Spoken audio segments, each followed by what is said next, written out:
Remember the name, Yes. Not Carlos Brathwaite but बरेच श्रोते. Ben Stokes. Yes.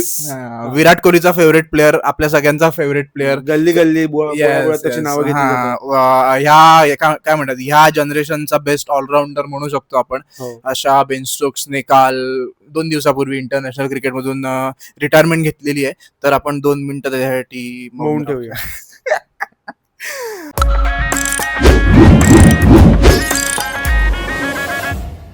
चला झाली 2 मिनिटं. आता आपण मुद्द्यावरती येऊया. तर 16ला जी T20 मॅच झाली होती ज्यात त्यांनी 4 छगे खाल्ले होते, त्यानंतर असे बरेच प्लेयर्स आहेत जे कदाचित खाली पडले असते. पण मला ते इंग्लंडमध्ये काहीतरी बात आहे की स्टुअर्ट ब्रॉडने 6 खाल्ल्यानंतर त्याचं करिअर पीकला गेलं. बेन स्टोक्सने पण 4 छगे खाल्ल्यानंतर त्याचं करिअर पीकला गेलं. आय गेस इंग्लंडच्या मातीत काहीतरी आहे. त्यांना त्यांचं करिअर बनवायला छक्के लागतात. कदाचित ते इंडियातली माती तिथे घेऊन गेलेली, त्यामुळे घेऊन गेले खूप काही घेऊन गेलेले माती सोडून. आमचा कोहिनूर पण त्यांच्याकडेच अजून पाट्या टाकतो. येस, काय म्हणत होतं? तर माझं म्हणणं आहे की इंग्लंडच्या प्लेयर्सना सक्सेसफुल होण्यासाठी छक्के लागतात. म्हणजे 4 असो की ते 6 असो, त्याशिवाय त्यांचं करिअर होत नाही.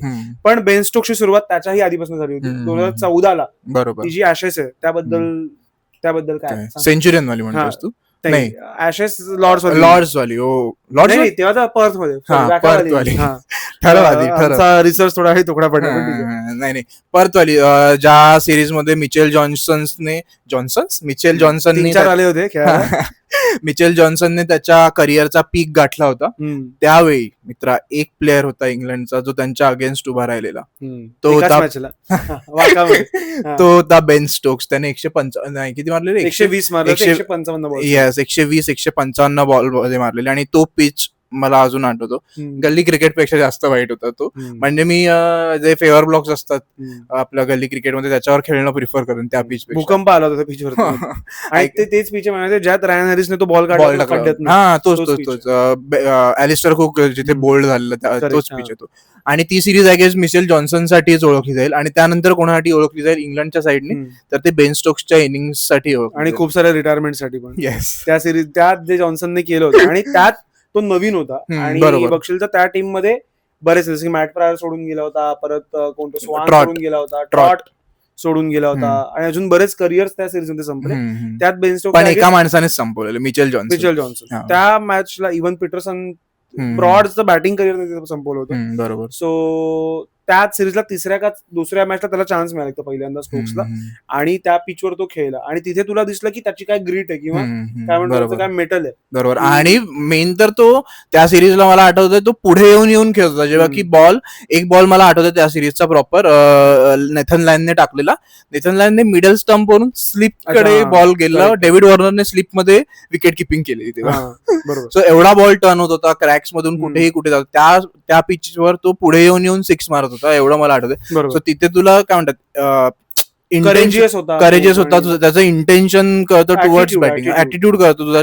आणि तो आपण पुढे बऱ्याच टेस्ट मॅच मध्ये बघितला. आपण बऱ्याच टेस्ट, एखाद वन डे, एका T20 मध्ये आपण पाहिला. येस. पण तेच तिकडे तुला कळलं होतं की हा यांचा फ्युचर आहे. आणि तू बघशील तर इंग्लंड कडे ती एक हिस्ट्री राहिलेली ऑलराऊंडरची. तू बघशील तर स्पेशली तो जो काळ, तू आठवशील तर ज्या काळात इंग्लंडने ऑस्ट्रेलियाला ॲशेस हरवायला सुरुवात केली होती 9-10 नंतर वगैरे, तो हा काळ. तोवर इंग्लंडकडे खूप चांगले ऑलराऊंडर्स आले होते. इव्हन ब्रॉड वगैरे पण खूप हँडी ऑलराऊंडर, नॉट ग्रेट बट हँडी होते. इव्हन स्वानची बॅटिंग चांगली होती, ब्रेसननची चांगली होती, इव्हन वोक्स थोडं नंतर आला. पण हे सगळे जे प्लेयर्स होते त्यात बेन स्टोक्स हा प्रॉपर ऑलराऊंडर होता की ज्याची बॅटिंग पण जाम कडक होती आणि त्याची बॉलिंग. पण बेन स्टोक्सचं मला एक काय नोटिसेबल वाटत होती, तो काही अशी स्वतःबरोबर लेगसी घेऊन नव्हता आला इंग्लंड क्रिकेटमध्ये.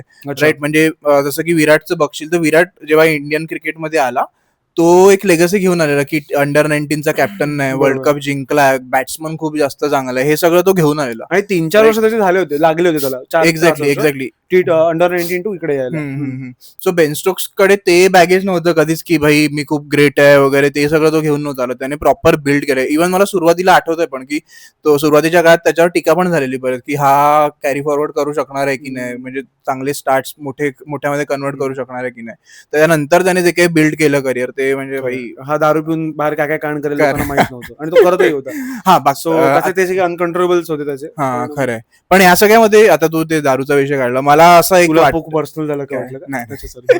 मला एक माहित नाही, मला डाऊट आहे हा हा. की ही रिटायरमेंट बेन स्टोक्सने घेतली नाहीये, त्याला घ्यायला लावली. हो, कारण तेव्हा आलं पण होतं बरंच की आधीच की बेन स्टोक्सची शेवटची मॅच झालेली आहे म्हणून, जेव्हा ते कांड घडलं तेव्हा थर्ड मॅच का सेकंड मॅच नाही, फर्स्ट मॅच नंतर झालं होतं ना, आणि तो सेकंड नाही खेळला. हा बरोबर. ठीक आहे, आणि जेव्हा थर्डला आलं तर मला झालं की असं कसं काय खेळलं यांनी, बेसिकली काही क्लिअरन्स काही सांगितलं नाही टेक्निकल. बरोबर. सो मग ती जसं तू म्हटलास तसं की ही एक ऑफिशियल त्याला मॅच खेळली की भाई आता बस एक मॅच आहे तुझ्याकडे, फेअरवेल मॅच तुला देतो आम्ही. थोडं ते सचिन सारखं केलं ना, पण सचिन दारू पिऊन नव्हतं केलं. हा, वेगळ्या कारणाने सचिन बँड्रामध्ये सापडला वगैरे मारताना कोणाला असं नाही झालं, सोशलच्या बाहेर भेटला सचिन. जसं संदीप पाटीलने सचिनला जाऊन सांगितलं की भाई we are looking for options नाव, तुझं काय डिसिजन असणार ते तू सांग. बरोबर. तर तसं बेन स्टोक्स बरोबर झालं ना की भाई बस झालं तुझं, ग्राउंडच्या बाहेरचे किस्से पोलीस केस हँडल नाही करू शकत, ग्राउंडच्या बाहेरचे किस्से आम्ही हँडल नाही करू शकणार, सो तू कॉल घे, नाही तर मग आम्ही कॉल घेतो. तसं झालं असेल असं मला वाटतंय. आणि ऑब्व्हियसली इंग्लंड क्रिकेट तू बघशील तर बऱ्यापैकी इमेज कॉन्शियस राहिलेले. इव्हन जेव्हा रॉबिन्सन आला होता तेव्हा त्याचे जे ओल्ड ट्विट्स होते त्यावरून त्याला त्यांनी 2 मॅच बॅन केलं होतं. केविन पीटरसन बरोबर जे झालं इंग्लंड क्रिकेट बरोबर आहे, त्याचं तर ऑब्व्हियसली थोडंसं ते काय म्हणतो गद्दारीच्या. हा बरोबर. पण इव्हन बेन स्टोक्सचे पण जेव्हा ते दारूवाले किस्से झाले त्याला 2-3 मॅच ड्रॉप केलं होतं. प्लस अजून त्यांच्यात अजून कोणाकोणाचे असे किस्से झालेत मागे, रॉबिन्सन आणि पीटरसनच आठवते मला. रॉबिन्सन, पीटरसन, स्टोक्स ऑब्व्हियसली, आणि अजून पण झाला तो माझा किस्सा. सो हेच एक अटकिन्सन. सो बेन स्टोक्स बरोबर. हा, त्याने अजून एक बेवडा घडवला तिकडे.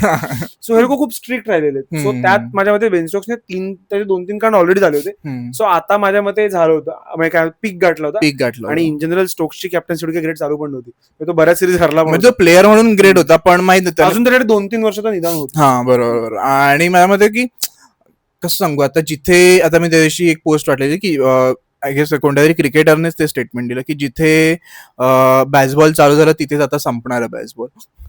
इंग्लंडमध्ये चालू होऊन इंग्लंडमध्येच ते संपणार. पण मला कधीच बेन स्टोक्स हा बॅसबॉल खेळायचा असं वाटायचं नाही, तो एकटा तिथे टेस्ट खेळतो सगळ्यांना सांग. पण बेन स्टोक्स हा त्या ह्याच्यातला प्लेअर आहे. जसं आपण एक मागे खूप आधी व्हिडिओ बनवली होती जी आपण अपलोड केली की नाही मला माहित नाही, की ही इज दॅट की सेहवाग, रिषभ पंत जे अटॅकिंग प्लेअर आहे, जे टेस्ट मॅचला एक ग्लॅमर आणू शकतात, असा तो एक प्लेअर होता आय गेस. सो ऑफ काय म्हणतो ना, काही प्लेयर्स खूप ऑफ असतात टेस्ट मॅच साठी आणि तेच लोक वर्क करतात. तसा माझ्या मध्ये स्टोक्स राहिला की टेक्निकली फार भारी नाही येतो, कारण तो प्रॉपर स्पिनच्या पुढे फसतो, आपण त्याला बघितलंय इंडियामध्ये स्विंगिंगला पण थोडा हलतो तो. पण तरी मला वाटतं की बियॉन्ड ऑल दी टेक्निक्स आणि काय म्हणतो ना all the class, there is one thing that is attitude. हा खरं. सो दॅट इज, आणि त्याने तो पूर्ण इंग्लंड क्रिकेटमध्ये आणला असं मला वाटतं, पूर्ण इंग्लंडच्या बॅटिंग लाईनअप मध्ये आणला. बॉलिंग मध्ये माहित नाही, बॉलिंग मध्ये त्याच्याबरोबर अँडरसन आणि स्टुअर्ट ब्रॉड हे सगळे खूप लोक होते आणि त्यांचा इम्पॅक्ट खूप जास्त होता बॉलिंग. तू बॉलिंग मध्ये मोर ऑफ तो तसा राहिलाय रे, की कसं सांगितलं मी, की जेव्हा टीमला गरज आहे ना की आता कोणीतरी एक्स्ट्रा एफर्ट मारायचा, म्हणजे जसं तू बघशील तर इंडियाची जी सिरीज झाली ज्यात गिल खेळला होता, गिल कॅप्टन होता सॉरी, त्यात तू बघशील तर त्यांच्याकडे एक इनएक्सपिरियन्स अटॅक होता, बॉलिंग अटॅक, कारण वोक्स जात इव्हन तू आता ही लास्ट मॅच बघशील की न्यूझीलंड, त्यामध्ये त्याने 11 वगैरे ओव्हर टाकलं सर. करेक्ट. तेव्हा पण त्याने 10 ओव्हरचा एक स्पेल टाकला, व्हिडिओ बनवला होता. इव्हन ह्या मॅचला पण तू बघशील तो प्रॉपर ओकेजन वरती अराईव्ह होणार, की त्या पॉइंटला अनाऊन्स झालं की बेन स्टोक्स रिटायर होतोय, समज आता ग्राउंड विकेट काढली. हा बरोबर. इंग्लंडने की कोणत्या तरी इन्स्टा पेजने एक व्हिडिओ पण टाकला प्रॉपर, की पब्लिकला कळलं की बेन स्टोक्स रिटायर होणार आहे, पोस्ट वगैरे आल्यात सगळीकडे, ही लास्ट मॅच आहे. त्याच्यानंतर प्रॉपर एक काउंटडाऊन वाला व्हिडिओ आहे की 20 सेकंद बाकी आहे, ह्याच्या पुढचे नेक्स्ट बॉल मध्ये विकेट गेला आणि त्या 20 सेकंदात त्याने विकेट घेऊन मोकळा आलेला. आणि ते सेलिब्रेशन क्लास होतं, क्लास. म्हणजे त्याला पण कदाचित कळलं असेल की भाई न्यूज आता पसरली आणि लोक प्रॉपर स्टँडिंग ओव्हेशन वगैरे देत आहेत. आणि तू काही म्हण लक त्याच्या बाजूने, आपण म्हणतो ना की fortune favours the brave. So तू बघशील तर बऱ्याच ओकेजन्सला लक पण त्याच्या साईडने राहिलेलं आहे. तू 19ची फायनल बघशील तर ती माझ्यासाठी न्यूझीलंडच जिंकली होती, बरोबर, पण तो ओव्हरथ्रो त्यालाच मिळावा किंवा त्याची ती कॅच सुटावी बाउंड्री लाईन.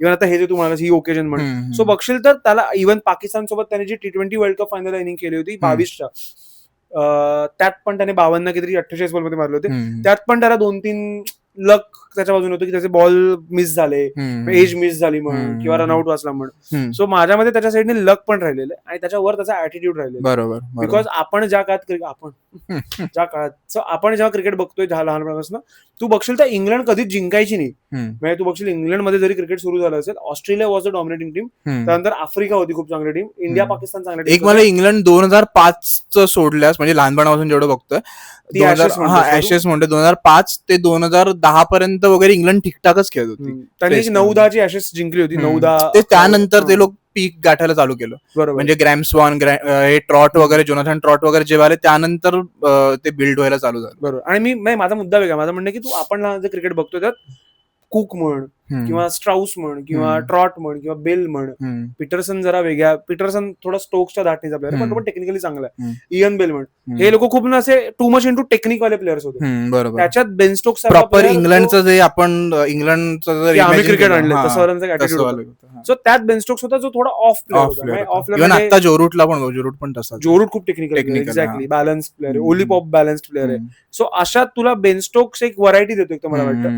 म्हणजे आपण आपल्या देशात धोनी बद्दल म्हणायचो की धोनी हा बियॉन्ड त्याची टेक्निक आहे किंवा बियॉन्ड स्किल्स आहे, तो काहीतरी वेगळा ऍटिट्यूड आणतो. बरोबर. सो त्यात मला जरा वाटतं की स्टोक्स खूप वर आहे त्या राईट. असू शकतं ऑब्व्हियसली. आणि त्याचा इम्पॅक्ट खूप जास्त होता. आता जर आपल्या जनरेशन मध्ये जर तू बघितलंस तर तो one of the greatest allrounder, आणि तो टॉप 3 मध्ये तर आहेच भाई. जर तू ओव्हरऑल तिन्ही फॉर्मॅट बघितलंस तर माझ्यासाठी, मी बघितलेल्या क्रिकेटर्स मध्ये तो टॉप 3 मध्ये आहे. माझ्यासाठी बेन स्टोक्स, जॅक कलिस आणि मग हार्दिक पांड्या, हे 3 क्रिकेटर तर वाटतात. ऑब्व्हियसली जडेजा, अश्विन वगैरे पण आहे, फ्लिंटॉफ पण आहे, पण वॉटसन पण आहे. हा, पण तसे खूप आहेत. पण मॅच विनर जो आपण म्हणतो तो बेन स्टोक्स होता.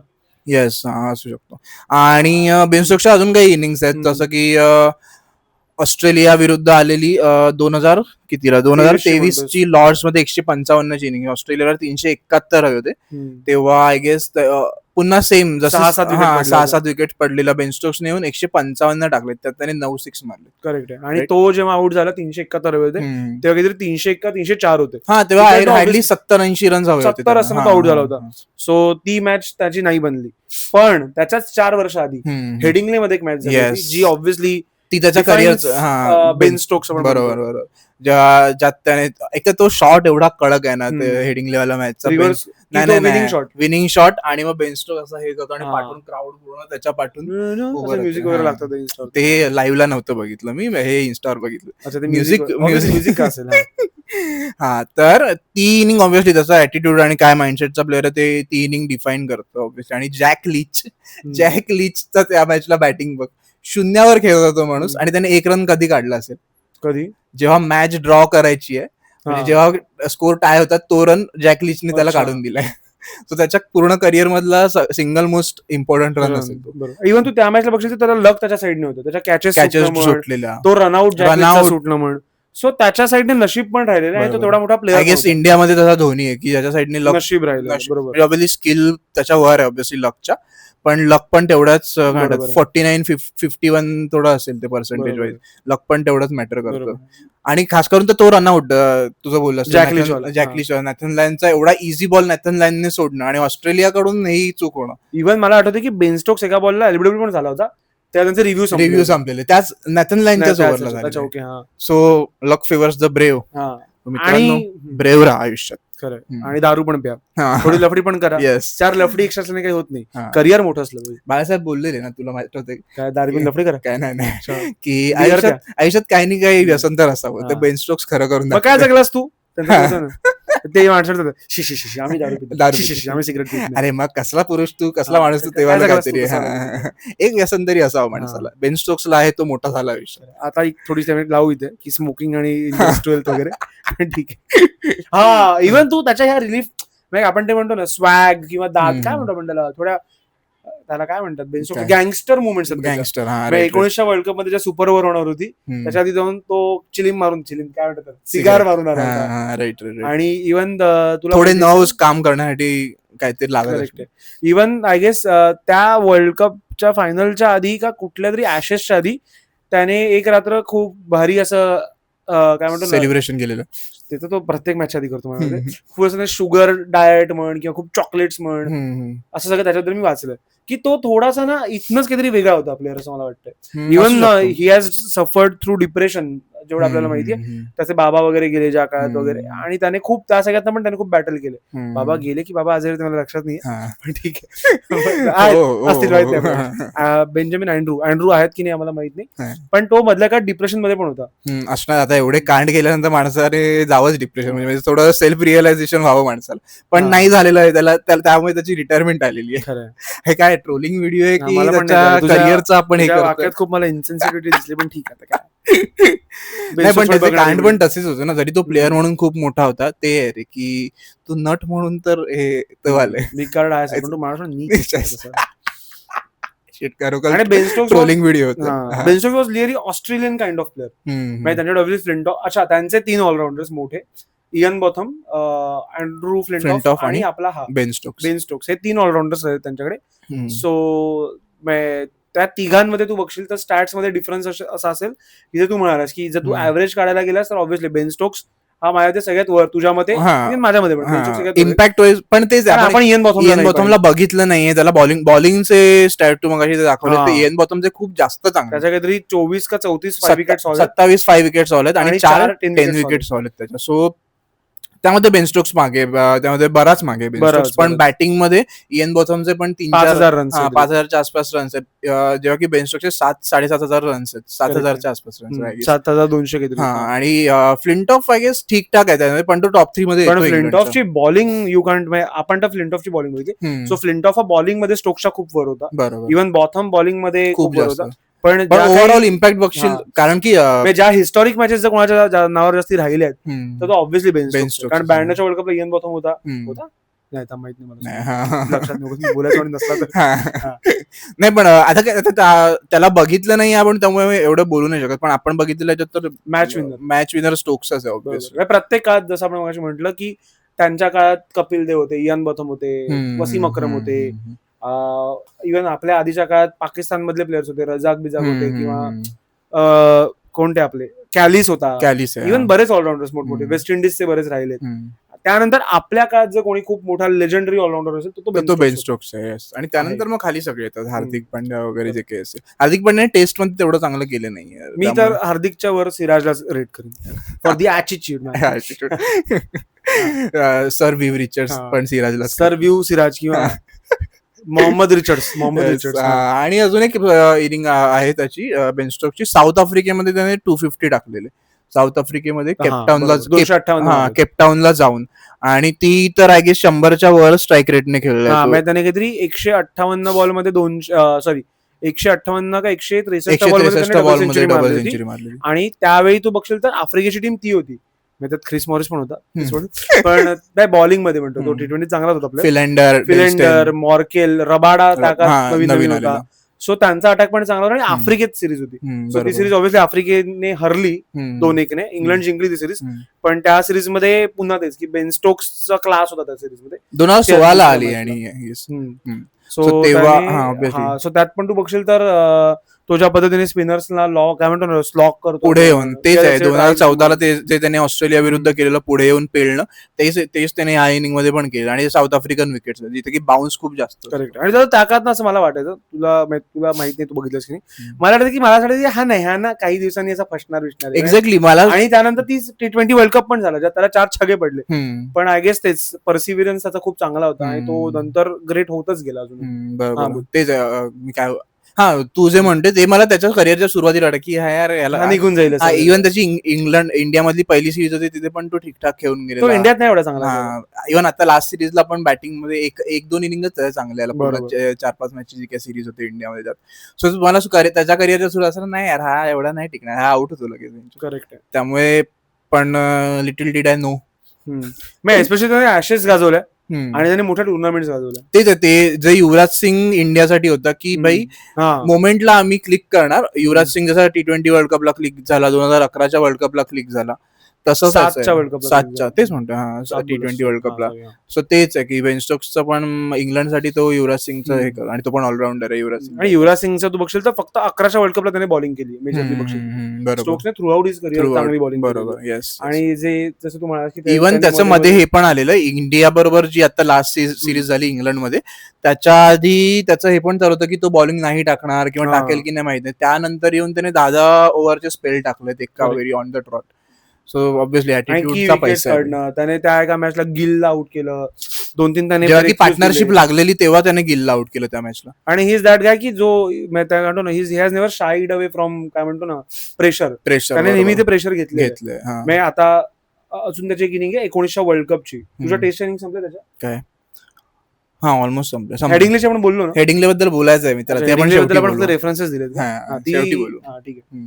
तर 19चा वर्ल्ड कपची जी फायनल होती त्यात पण तू बघशील तर 240 वगैरेचा टार्गेट होता आणि इंग्लंड मागे होती मॅच मध्ये. त्याने जी बटलर सोबत पार्टनरशिप टाकली त्याचा बटलर आउट झाला. पण त्यानंतर जी सुपर ओव्हर तो ज्या पद्धतीने खेळला इव्हन ती जी 6 बॉल 16ची मॅच होती. सो त्याने तिकडे पण सिगार मारून त्याने सुपर ओव्हरची बॅटिंग केली होती. पण त्यात पण तुला असं वाटत की तो जो तुला समोर उभा आहे ना तुला असं वाटतं की ही मॅच इंग्लंड नेणार आहे कारण तो त्याचं नाव किंवा त्याचा ऑराच खूप जास्त काय म्हणतो ना केपेबल होता त्या गोष्टी. बरोबर. ऑरा फार्मिंग तो खूप चांगलं करतो बेन स्टोक्स. आणि इव्हन त्या मॅचला पण तू बघशील तर त्याने काहीतरी बोल्टला त्याने वॉकिंग शॉट्स त्याने मारले होते 2-3. इव्हन त्याने एक स्लॉक केला होता फुल टॉस होता बॉल पण त्याने छगा मारला होता तिकडे. आणि इव्हन शेवटच्या बॉलचं त्याचं कॅल्क्युलेशन ते तो सिंगल करून धावला किंवा काहीतरी 3 रन हवे होते का 1 रन हवा होता का 2 रन हवे होते. सो त्याने ती मॅच टाय करवली आणि त्यानंतर ती टाय करून सुपर ओव्हरला नेऊन मी जिंकवीन हा कॉन्फिडन्स पण असला पाहिजे. बरोबर. आणि त्याचं नशीब तो बॉल जो लागला त्याच्या बॅटला आणि चौका गेला ओव्हर थ्रोचा. इव्हन त्याची कॅच सुटली. बोल्ट सारख्या प्लेअरने त्याची कॅच सोडली मागे. ते पण आहे. तेच आहे लक फॅक्टर खूप जास्त महत्वाचं जर तुम्हाला सक्सेसफुल बनायचं असेल तर. आणि 19चा वर्ल्ड कप म्हणजे एकदम टॉप लेवलचं सक्सेसफुल काहीतरी लागतं किंवा एखादा ब्लॅक मॅजिक वगैरे करा काहीतरी होईल. पण तू बघशील तर स्टोक्सनेच ती फायनल त्यानेच जिंकवली. बरोबर. अंपायरने पण रूल्सने जिंकवली इंग्लंडला. मी तर इंग्लंडला विनर मानत होते पण ठीक आहे. येस. हा पण बघ ना त्या फायनलचे दोन्ही प्लेअर यावर्षी रिटायर झालेत. केन विलियमसन आणि बेन स्टोक्स. केन विलियमसन पण पहिल्या मॅच नंतर रिटायर झाला. बरोबर. बेन स्टोक्स आला तिसऱ्या मॅच नंतर रिटायर झाला. सो 2019ची लेगसी संपलेली आहे. आता जो रूट कधी रिटायर होतोय माहित नाही आता. जो रूट बघ ना जो रूट अजून खेळतोय जायला. पण Joe Root was that classic test player होता की जो खूप मोठं खेळणार आहे. सॉरी आहे. पण मला ओव्हरऑल मगाशी आपण जे बोललो ऑफ कॅमेरा की इम्पॅक्ट वाईज बेन स्टोक्स एनी डे जास्त मोठा वाटतो मला जो रूट पेक्षा. नाही इंग्लंडच्या ह्या जनरेशनचा तो सगळ्यात मोठा प्लेअरच आहे. पीटरसन नंतर कोण असेल तर मग तो बेन स्टोक्स आहे. पीटरसन पेक्षा जास्त जिंकवलं राईट. पण पीटरसनचे 8,000 पेक्षा जास्त रन्स आहेत इंग्लंडचे. कारण तो वन डाऊन खेळायचा ना. बरोबर. राईट. त्याच्यावर तर चुकीचंच झालं असं मला वाटतं. त्याने पण चुकीचंच केलं. त्याने दोन टेक्निक शेअर केलं की स्टाउसला असा बॉल टाकायचा आउट होणार वगैरे. पण ते असं मस्करीत केलं सर. आता तू माझ्या विरुद्ध खेळत मी पण सांगितलं. अरे पण आपण एका गल्लीत 2 टीम्स मध्ये खेळतो रे. 2 देशातले नाही खेळत आपण. आणि आता एका शेवटच्या इनिंगवर येऊया आपण बेन स्टोक्सच्या आय गेस जी त्याच्या करिअर डिफायनिंग इनिंग आहे त्यासाठी. हेडिंग्लेचे 135 वर्सेस ऑस्ट्रेलिया इन ऍशेस 2019ला जे आलेले. आणि त्याच्यापेक्षा काय म्हणतात हार्डली मी कोणती तरी इनिंग बघितली असेल टेस्ट मॅच मध्ये त्याच्यावर मी रेट मी करीन. कुशल परेराची इनिंग होती आफ्रिका अगेन्स्ट आफ्रिका. मी बोललो ना हार्डली कोणती तरी इनिंग असेल ती हार्डली मध्ये ती येते. पण ती बिचारी काय म्हणतो ना खूप अंडररेटेड राहिली कारण ती ऑब्व्हियसली एका इंग्रजांनी नाही खेळली कुशल परेराची. पण तू वर स्टॅट्स वाईज कम्पेअर करशील ती जास्ती बेटर इनिंग होती.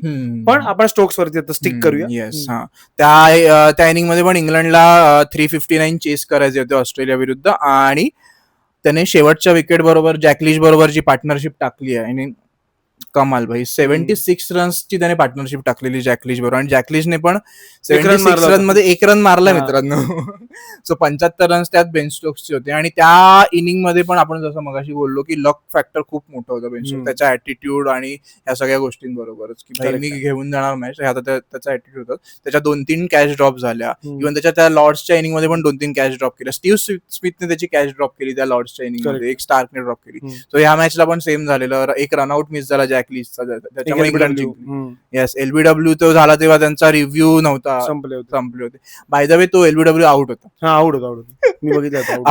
अंपायर कॉलवर पण नव्हता गेला तो, क्लीन होता. स्टंपला लागत होता बॉल. आणि जर हेडिंग्ली मध्ये मॅच होती, इंग्लंडचा अंपायर होता. नाही, इंग्लंड चांगला होता, दुसरा अंपायर होता.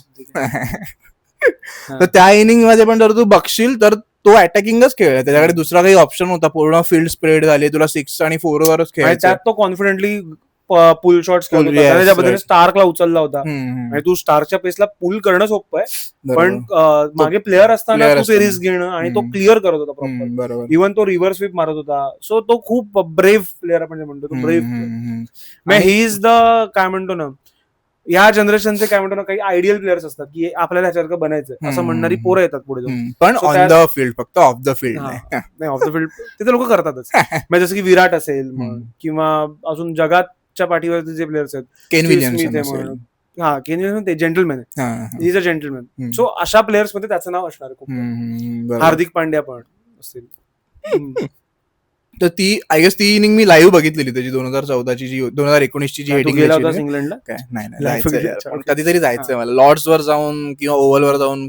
आम्ही लॉर्ड्स क्रिकेटला सांगतोय की आम्हाला बोलवा, मराठीत पॉडकास्ट करू आम्ही, तुम्हाला चांगला रीच देऊ. आणि ही माईकची आयडिया पण आमची, समीक्षा टक्केने आमच्याकडनं घेत. काय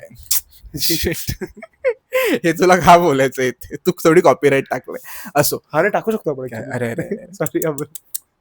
त्या इनिंग बद्दल अजून काय बोलायचं का तुला? माझं तर बोलून झालं. ती मी खूप वर पीक, ऑलमोस्ट टॉप 2 टेस्ट मध्ये जितक्या काही इनिंग्स केल्या गेल्या जगाच्या पाठीवरती, त्यात ती ऑब्व्हियसली पहिल्या 5 इनिंग्स मध्ये ती असणार नाही. माझी टॉप 2 टॉप 3 मध्ये असेल. कदाचित मी काही बघितलं नाही त्यामुळे असं बोलू शकत नाही, पण माझी ऑब्व्हियसली मी बघितलेल्या ती ऑब्व्हियसली असेल टॉप 2. माझ्यासाठी नेहमी पहिल्या नंबरची इनिंग ती कुशाल परेराची राहील. सेकंड माझ्यासाठी ही आहे. नाही, माझ्यासाठी मग ती पण असेल. सिडनी मध्ये जे रिषभ पंतने केलं त्या सगळ्या इनिंग्स पण आहेत. आपण आम्ही व्हिडिओ करू टॉप 2 टॉप 3 मध्ये तर आहे हेडिंग्लेची ऑब्व्हियसली. आणि ती कोणाच्याही असेल असं मला वाटतं. जर कोणत्याही क्रिकेट एक्सपर्टला विचारलं तर हेडिंग्लेची इनिंग तू हे करू शकतो. कारण की तू त्याच्यानंतरचा तू जर इंटरव्ह्यू बघितलेस ऑस्ट्रेलियन प्लेयर्सचे किंवा त्यांचा कोच कोण होता त्यावेळी, आपला हा होता लँगर होता वाटतं, त्यांचे तू इंटरव्ह्यू बघतोय ते लोक तेच बोलतात की एका माणसानेच आम्हाला मॅच हरवली आहे ती, बाकी कोणी नाही हरवली. करेक्ट आहे, बेंजामिन अँड्रू स्टोक्स. येस, आणि I guess stoke is a once in a generation player. बरोबर. सो इंग्लंडला आता हार्डली मिळेल, पण तो त्याच्या स्वतःच्या कर्मामुळे आय गेस तो आता रिटायर होणार आहे. सो आम्ही रिटायर झालाय. व्हिडिओच्या शेवटी तेच सांगू आम्ही तुम्हाला काय की दारू कमी प्या, रस्त्यावरती मारामारी करू नका. येस, म्हणजे लहानपणी जे आई सांगायची तुम्हाला ते सगळं फॉलो करा. म्हणणं बरोबर. येस, बेन स्टोक्सने ऐकलं, बाबांनी पण नाही ऐकलं आपल्या, आणि बेन स्टोक्सने पण नाही ऐकलं. कदाचित बेन स्टोक्सचा मुलगा पण हेच बोलेल की बाबांनी नाही ऐकलं माझ्या. बेन स्टोक्स आहे का बायको बिको आहे ना, असेल आली होती. सो पण नाही, तू जर त्याचं ट्रान्सफॉर्मेशन बघितलं तो खूप जास्त बदललाय त्याच्या ह्याच्यानंतर. कशानंतर? आता तो जे काही इंजर्ड होता त्यानंतर तो आता रिटर्न आला, तो खूप जास्त बारीक आणि खूप जास्त वीक वाटत होता मला. आणि इव्हन मला असं वाटतं की अच्छा तेही असेल, पण मला वाटतं की अच्छा कुठल्या म्हणतो नाही, ह्या सिरीजच्या आधी इंजर्ड होता. त्याच्यानंतर त्याने जे काही ट्रान्सफॉर्मेशन केलं खूप जास्त वीक आणि वेगळ्याच चेहऱ्यावर असं ग्लो गेल्यासारखं वाटत होता. आणि त्यात त्याचा हा कांड झालेला. बरोबर. सो ते माहित नाही, काहीतरी मेंटल असू शकतं, त्याला मेंटल फटीक पण आला असेल की बाई त्याने आता जाताना कारण तर हे दिलं की आता मी हे सगळं नाही झेलू शकत आहे अजून. सो आय गेस माझ्यामध्ये तो मोर ऑफ सॅड त्या क्रिटिसिझम मुळे झाला असेल की यार मला कोणी दारूच्या पुढे जाऊन बघतच नाही वगैरे. मी प्यायलेल्या बद्दल सांगणार होतो लोकांना, लेट्स नॉट गो देअर. पण ठीक आहे, पण आय गेस ते लोकांनी नेहमी लक्षात ठेवा की भाई आपण पब्लिक फिगर आहोत, ते लोकांना जास्त खटकणार ह्या सगळ्या गोष्टी. करेक्ट. म्हणजे प्यावी दारू सगळेच पितात, ऑब्व्हियसली प्लेयर्स पण पितच असतील काही काही, इंडियन किंवा ऑस्ट्रेलियन किंवा इंग्लंड, पण ह्या सगळ्या गोष्टी लक्षात ठेवायलाच हव्यात. मित्रांनो, आईचं ऐका. येस. आणि तुम्हाला काय वाटतं बेन स्टोक्सच्या रिटायरमेंट बद्दल? त्याने घेतलेला निर्णय बरोबर आहे की चुकीचा आहे, की त्याला घ्यायला लावलाय? तुम्हाला काय वाटतं या सगळ्याबद्दल? तुम्ही आम्हाला कमेंट्स मध्ये नक्की सांगा. आणि लाईक करा, शेअर करा, सबस्क्राईब करा. मांडीला खाजला, क्रिकेटवरचा पहिला मराठी पॉडकास्ट. येस.